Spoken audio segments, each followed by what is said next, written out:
watching the best. Fox 10 News at 4. Right now at 4, monsoon storms rolling across the valley tonight. Corey is keeping an eye on the sky. And an organized theft ring is busted in Glendale. The young people police say are responsible. And the DNC, day 3, the speakers and the message. John Hook joins us from Chicago with all the sights and sounds. But we start here at 4 o'clock with a Fox 10 News alert. There has been a deadly crash on the I-10 eastbound near 107th Avenue in Avondale. This is a live look right now from the area where you can see that traffic is really having a hard time getting by right now from this ADOT camera. DPS tells us that there are 6 vehicles involved, and again, it is a deadly crash. At least one person is dead. Apparently a second person was taken to the hospital. You see the traffic there, like Ellen said, a bit tricky getting through there for right now, but it is making it just slowly at this time. It's unknown right now what caused the crash, but we'll bring you any new information as soon as we get it. And a Fox 10 weather alert here at 4 o'clock. The monsoon is moving back into the valley. Let's take a live look from our camera atop South Mountain. Some sunshine and clouds off into the distance there. Earlier tonight, we saw blowing dust. Yeah, we did. And this is what it looked like, in fact, this morning near State Route 347 outside of Maricopa. Fox 10 photojournalist Rick Davis got the video for us here. All right, here's what it looked like just before noon from our South Mountain camera again. You see a wall of dust moving across the center of your screen. And this is likely just the beginning of the storm activity for the night ahead.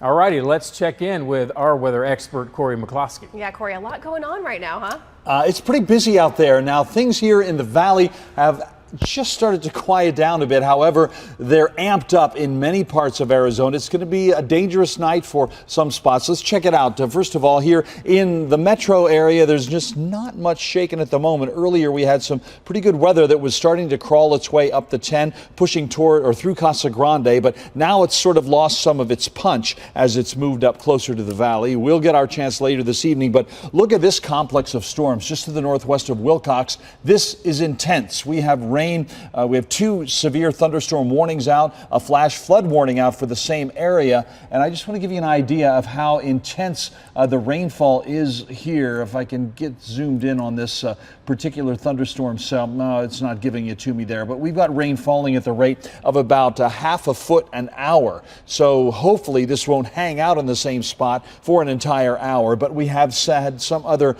locations which have been very, very busy. South and east of White River, we've got a good complex of storms here. If you live in White River, keep an eye to those southeastern skies because weather is headed in your direction.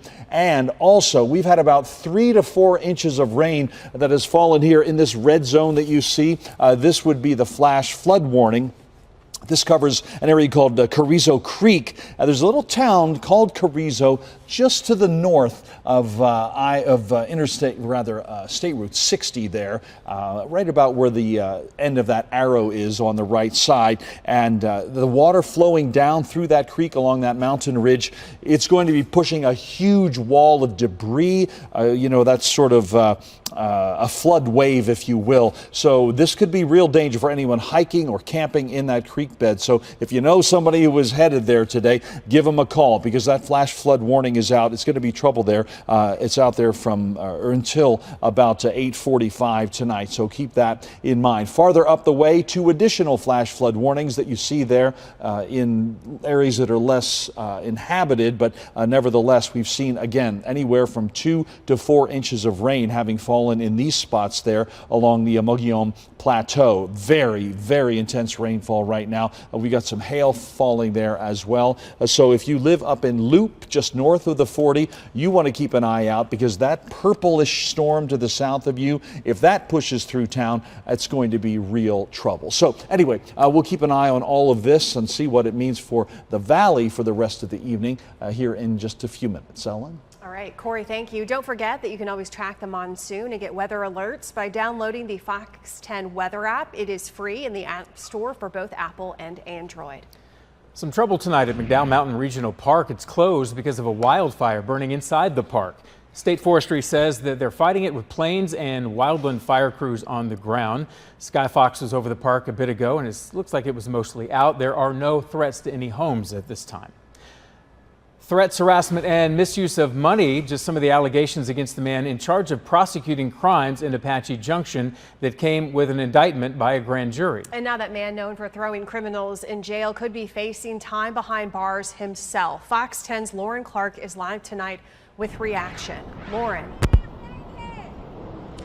Well, Brian and Ellen, according to this indictment, these are some very serious charges. And Arizona Attorney General Chris Mays took the law to fellow Democrat Michael Whiting. He is the county attorney of Apache County, a role he served in since 2008.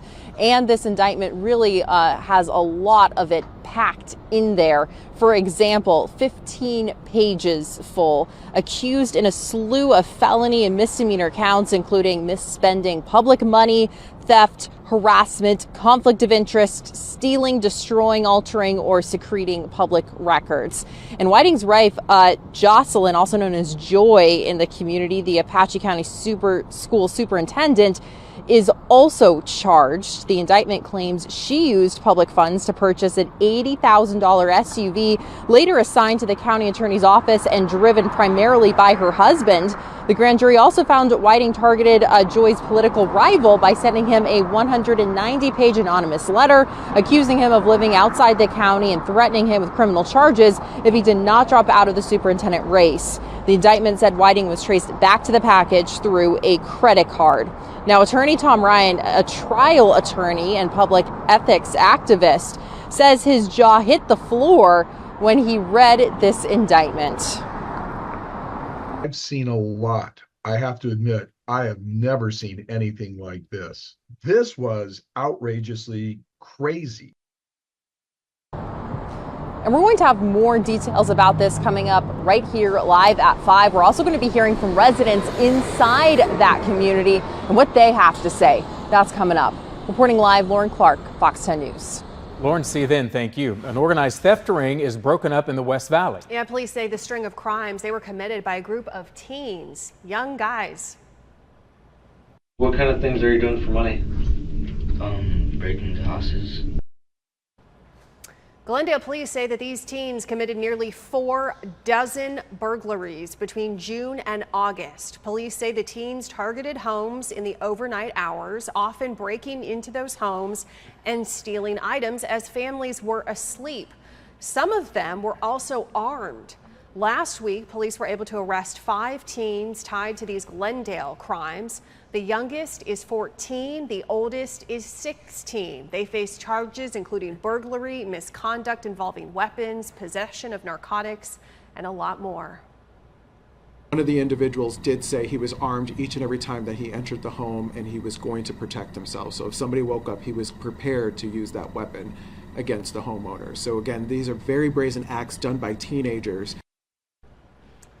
Police say it's possible that they are tied to more crimes across the valley. If you have any information or think that you may have been a victim, you are being asked to contact Phoenix and Glendale police. It's day 3 of the Democratic National Convention, and tonight the spotlight will turn to Minnesota Governor and VP candidate Tim Walz. This is a live look at the scene in Chicago tonight. It comes after speeches last night from both Barack and Michelle Obama. And tonight we're expecting more big names in the party to address the crowd. There will also be some big name celebrities as well. Former President Bill Clinton, House Minority Leader Hakeem Jeffries, and former House Speaker Nancy Pelosi, who many believe was key to getting Joe Biden to step aside. They will all be speaking. Then Governor Tim Walz will end the night by officially accepting the party's nomination for VP. Now, outside the United Center, hundreds of law enforcement, they are keeping the peace. Pro-Palestinian protesters, though, clashed with police on Tuesday, and that led to more than 50 arrests. Declared a mass arrest after our officers were physically confronted and attacked. We were not the initiators of violence, but we responded to it. Vice President Kamala Harris is also back in Chicago now after campaigning in Milwaukee, the site of the Republican National Convention. She will close out the DNC tomorrow night with her speech. Also in Chicago, Fox 10's own John Hook. And John joins us live with more on what we can expect tonight and into tomorrow. Yeah, hey John. Hey guys, we're down on the floor in the New York delegation here toward the back of the hall, and it will be a packed house tonight. You're going to get Bill Clinton, the former president. His first speech to a convention was back in 1988, Michael Dukakis. He went so long that night, double his time, that when he finally said at the end of the speech, and in conclusion, the crowd went wild and cheered because they were tired of Bill Clinton. It almost ended his political career, and then 4 years later, he would be accepting his party's nomination in the '92 convention. Politics is full of strange twists and turns. We've witnessed it this last month with Kamala Harris coming to the top of the ticket after Joe Biden steps aside and passes a torch to her. The folks in here couldn't be happier about it. Tonight we will hear Tim Walz, the vice presidential nominee, tell his story. Much more importantly than how it's received here is how will it be received in America at large, because a lot of Americans don't know a lot about Tim Walz. We found that out today on the streets of Chicago. More on that at 5. But tonight should be an interesting night, and again, the theme is protecting our freedoms. The messaging has shifted a little bit from Trump being a threat to democracy to Trump is someone who will take away your rights on abortion, health care, whatever it might be. So stay tuned. More twists and turns from the DNC tonight. Yeah, you know, John, it is clear that Democrats in Chicago, they are fired up. We saw that, the last couple of nights, and that is going to happen again tonight. There are some celebrities like Oprah, Stevie Wonder, John Legend. They're all going to be participating.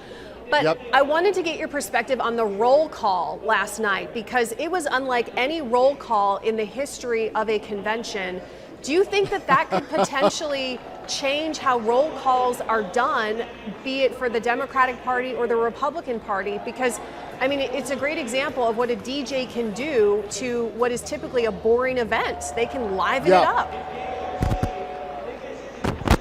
No, there's no doubt. Little John electrified the room in that Georgia delegation, and that's a big deal. You're right. And everything becomes a little bit like the most scintillating TikTok video you can put together. So that is maybe the way of the future. And I don't know what Arizona would do. By the way, the Arizona delegation, I think Joe Tillman can spin over here, give you a quick shot. We're right next to the Arizona delegation right here in that corner floor of the United Center, the house that Jordan built. So that's the Arizona delegation. They're getting ready to take it all in tonight. I don't know what they'd cook up, Ellen. There may be something. I don't know what it would be. Hey, John, we heard you spoke to Senator Mark Kelly today. Of course, he was on the short list, maybe to become a vice presidential nominee. What did he sound like today? You know, it was interesting, Mark. When I spoke to Mark Kelly a couple of years ago, he really sounded like a guy who didn't, frankly, enjoy the U.S. Senate all that much. He's used to a NASA life, a space mission, very buttoned up, mission and success above all else. And he found the U.S. Senate, I think, to be really dysfunctional. He seemed really despondent 2 years ago. When I spoke to him, he's a much more engaged guy about the political world. And he said it's the most important job I've ever held. He's shifted a little bit. I think what he found dysfunctional, now he sees as an opportunity. And he was in the mix, as you know, for vice president. I asked him if he was disappointed. He said, look, to even be considered was an honor. Interesting. All right, John, good stuff. Appreciate it. And we'll see you again at 5.